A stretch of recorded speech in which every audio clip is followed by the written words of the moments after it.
Would you mind introducing yourself and perhaps later tell us a little bit about what your opinion on AI is, whether you're working with it and how you're working with it, if you are including it in your workflow or it's just passion projects or how you are taking advantage of it? Awesome. So my name is Kartik, and I work at a company called Green Street. I run the web engineering team there. We're a global team of engineers spanning 3 countries. I have a smaller team here in Newport Beach, California. I have a team in London, and I also have a fairly large team that I've built in Sofia, Bulgaria. Like everybody else, AI is top of mind for me and for a lot of the peers that I work with across the different disciplines within the company. We're all just trying to figure out how AI is going to impact everything that we do, right? And it's not limited to just the technology team. We're also trying to figure out how we can use AI across the non-technical parts of our business, like our legal teams, our finance teams, our product teams, our business teams, et cetera, et cetera. So it's a little bit of an organizational, let's just say, a mandate for us to understand how we can do our jobs better and faster with AI. We saw the trends moving more and more towards AI assisted development back in November of last year. Fortunately for me, I had a few early adopters on my team that had basically started using tools like Cursor back in April of last year. So, in terms of experience within the team of these types of tools, there have been some people that have taken advantage of some of the early learnings that they had from using tools like Cursor. We saw some very early gains with utilizing and this is before agentic coding sort of really came into existence. So this is really just using Cursor as a pure the ask mode, right? Like you basically ask it and it gives you an answer, and then you use that to make changes and whatnot. And then slowly when some of the agentic capabilities came to place, we started to experiment in small cases with code generation. And initially, of course, like most people that I would say are in the same stage as us, early adopters, we found that it was more of a wow factor and less of okay, we can actually use this code in production, right? A lot of it was, in fact, one of my architects made this comment. We were having him write a piece of code to, I think it was a new API endpoint. He said it was great to watch Cursor go and write all these lines of code, and basically it worked. But what would have taken me maybe 10 lines of code, Cursor basically generated about 800 lines of code for it. I would say roughly around September of last year, there was a belief that maybe AI wasn't going to be everything that it was cracked up to be. But then over the last, I would say maybe since December, right? Since Anthropic and ChatGPT started to go after each other, and since Gemini announced, its new model, and it's just been, these guys one-upping each other every month. And so we've seen a dramatic increase in the quality of the code that is generated through AI. So we quickly realized that the pace with which AI was being adopted across companies very similar to ours, and the confidence that executives had in the ability for AI to ship enterprise code faster was increasing. And so our private equity, we're a private equity owned company, and our investors were very quick to pick up on that, and they came and asked us, and they said, hey, this year is going to be the year where you have to figure out a way to leverage AI. We're not going to tell you how to leverage it, but we're going to basically say you need to triple, quadruple, quintuple your productivity, and you need to figure out how you're going to do it. So in our sort of evolution towards becoming more of an AI assisted shop, one of the first things that we started working on was, okay, well, what does a good workflow look like, right? And like most companies, I think we've come to the realization that you have to spend a lot of time planning. And the planning phase encompasses many things, right? So you have at the very top end of the funnel, the planning funnel really, um, what it is the AI should do and what it shouldn't do. And sometimes what it shouldn't do is more important than what it should do. Agree. And we really found that, uh, unfortunately, tools like Cursor and whatnot, right? They, the way that these LLMs have been coded, they are very, very big on inferring.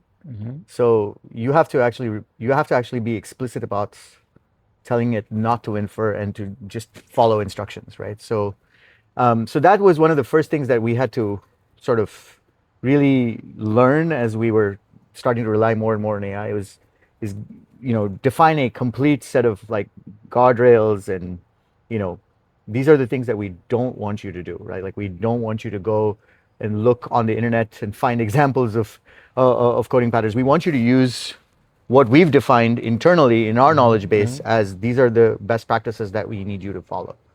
So of course, all of that came with practice and with us making a few mistakes and whatnot. But I feel like where we are right now is we basically have a workflow where a developer will go spend, let's say, 30 to 40% of their time planning what they're going to do. So planning comes in many forms, right? So it starts with requirements gathering. Requirements are not always consistent. They're written by people, and Sure. people uh, have varying degrees of thoroughness when they write requirements. So translating what might be a well-formed requirement or what may be a partially well-formed requirement into a spec that's we need to follow is it can be somewhat daunting because you're dealing with varying levels of quality, right? So being able to generate a plan and iteratively working through all of the gaps in requirements and gaps in the different levels of quality, all of that was a real challenge for us. So we had to really start there and then kind of get sort of a standardized sort of acceptance criteria for every epic and every user story that we created, make sure that everyone was satisfied with it. So there's a lot of like coordination between different parties, like our product managers, our program managers, our developers, etc. And then the technical plan. How are you going to build it? What systems get impacted? What are the constraints that those systems have? And again, what the AI should and shouldn't do, right? So we had to create all these boundaries when it came to, you know, how the AI needs to interact with various components. So we invested a lot of time in really creating a blueprint for how AI should build software according to our expectations. And the majority of January and February was really focused around building that framework. And I would say right now, I think we're at a place where we're putting that framework to test. So, we now have guardrails files. We built custom cursor commands.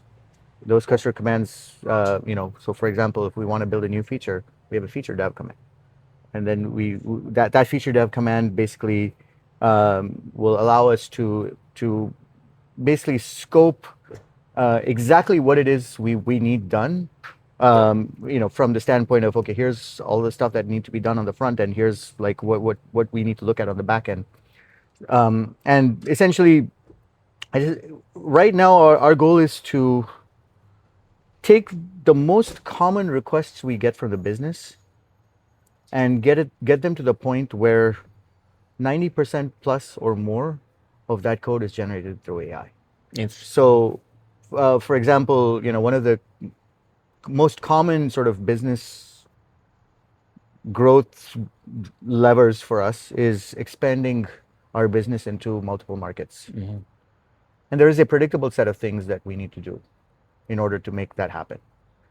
There are some edge cases, obviously, but 90% of the work that is done is the same. So Correct.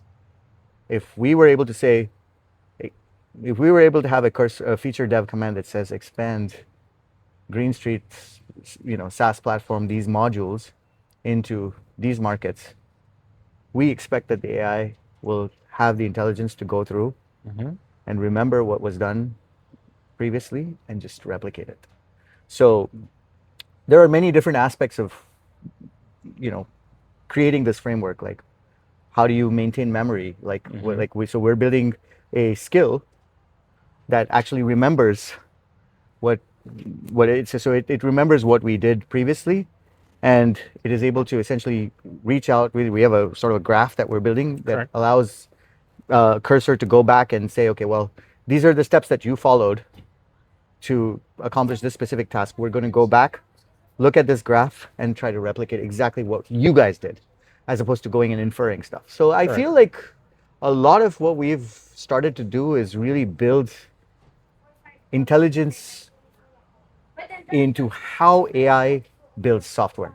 And so that is the shift that we're starting to see, right? Your it's like you're taking your mission is now to you have this companion, Hmm. this software developer that is very faithful, that is really consistent, that is really great. And our mission is now to make this guy the best software developer he can ever be. Interesting. And we know that given the right kind of training, given the right kind of resources, given the right kind of constraints, that this software developer will outperform our most senior developers over time. So that's basically where we're headed. Like most companies, our mandate to be more efficient will probably eventually be followed by a mandate to cut costs somewhere. So, that's just an unfortunate circumstance, coming out of this kind of rapid, Innovation. adoption and innovation. Hmm. So, I think, for anybody that is looking at AI and that is trying to understand how to incorporate AI into their business, I think the challenge for developers and challenge for people like me who are in the position of enabling this technology Hmm. to now be pervasive across the businesses. How do you upskill developers, and how do you get them to think differently?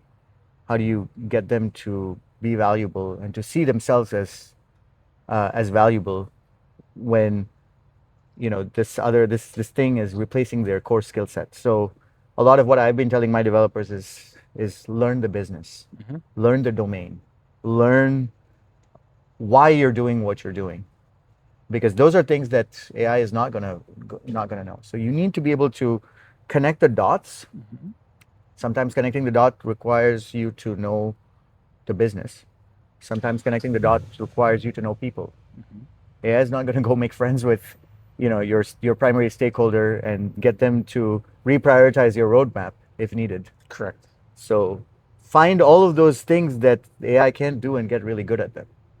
And Exactly. that would be my advice for developers who are grappling with where things are. Yeah, I totally agree. And as you mentioned, I guess that the most important part of the evolution of the software engineer will be into knowing about the business because um, we do believe, and when I say we, I think I share the thought with Alex, our CEO, that the software engineering mindset will continue to be needed and the software engineering problems will continue to be the same. And it's just how you utilize the tools.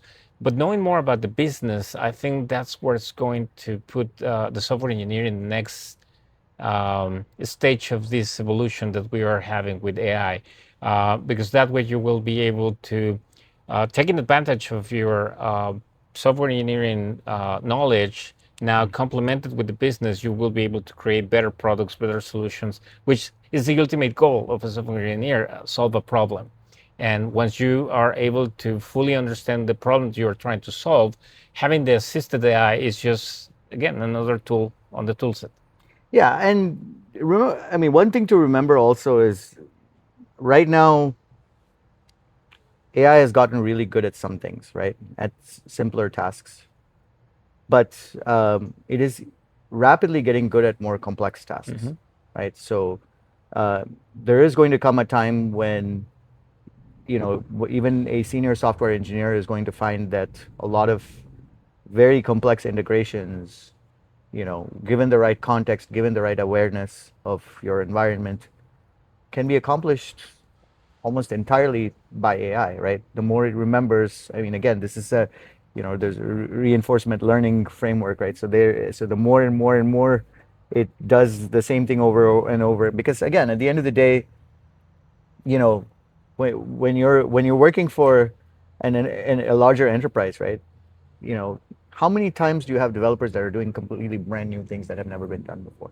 Yeah. Very rarely, right? Yeah. So a lot of it is you're taking the same framework and you're applying it to a different problem space. Mm-hmm. But the framework is the same. So how long is it going to take for AI to so where you just tell it, okay, this is what I want you to do, but these are the constraints, this is the domain, this is the problem space, and it just knows what to do, right? Correct. So I think the important thing for developers to stay, to kind of continue to add value here is to really switch to higher order thinking, right? Like you have to think broader, bigger. You have to have knowledge of systems and how they interoperate. You have to have knowledge of, you know, just all of the different things that all of the different factors that come into play, like non-functional requirements. Okay, is this code performing as expected? Because AI isn't going to know all of that, right? It's just generating code, but how that code actually runs, and what environment you have, do you have the right amount of the right number of servers provisioned, or do you have the right policies for auto scaling and this and that? There's a lot of stuff to unpack, right? So at the end of the day, I think that people will find themselves focusing more on these types of problems like scalability, understanding how to connect the dots between the business and technology. And then some of those lower order things like, okay, hey, I need to write these classes. It's all going to just go away. So, Yeah. so I feel like the big challenge that developers and, people like myself are going to face is how do we get people to stay motivated, right? Because a lot of times, it's also hard when you know that your job is at risk from this thing that is happening, and you're seeing news of companies laying off people because Yeah. AI is coming for their jobs and whatnot. So the best way to counter that threat is to really reframe how you think about your role as a software engineer and what that means, and it requires, I mean, I know that everybody is redefining what that is, and different companies are in different stages of evolution. Like I would say for us, we're still at the point where we don't believe that there is going to be a world where there are no engineers in our organization. We need engineers. They're the ones that, like I said, know how to connect the dots.